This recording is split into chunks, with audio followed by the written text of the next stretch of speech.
golaha wasiirada ee xukuumadda Jamhuuriyadda Federaalka ee Soomaaliya waxa uu maanta yeeshay kulankiisa caadiga ahaa arrimaha golaha wasiiradu ay ka wada hadleen maanta waxa ku jiray falkii foosha xumaa ee shalay ka dhacay Jubbada Hoose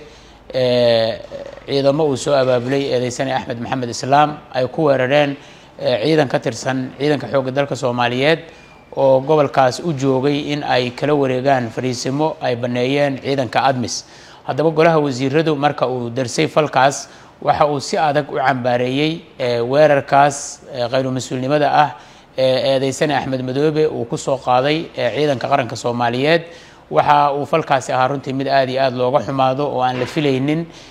waxaana ciidanka qaranka Soomaaliyeed oo halkaas loo geeyay in ay kala wareegaan ADMIS goobaha ay baneeyeen isla markaana kaliya ay amar u qabaan in ay iska difaacaan wixii weerar ah ee uga yimaado khawaarijta markii dambe la amray in ay goobtaas muxuu ahaa ka baxaan maadaama aanay qabin amar ay kula dagaalamaan wiilasha kale ee walaalahooda ee laga hor keenay marka golaha wasiiradu waxay falkaas u arkeen mid aad iyo aad u foolxun si aad iyo aad ay u cambaareeyeen waxaana xigi doona insha Allah tacaala oo ka dhalan doona cawaaqib iyo isla xisaabtan waxa kale oo golaha wasiirada runtii soo gaartay warbixin ku saabsan in kooxaha khawaarijta ah ay kala shaqeeyeen oo gacan ay ka siiyeen eedeysan Axmed Madoobe weerarkaas si gaar ah in ay u suurto galiyeen in gaadiid badan oo dagaal oo ka yimid magaalada Kismaayo oo goobtaas gaaro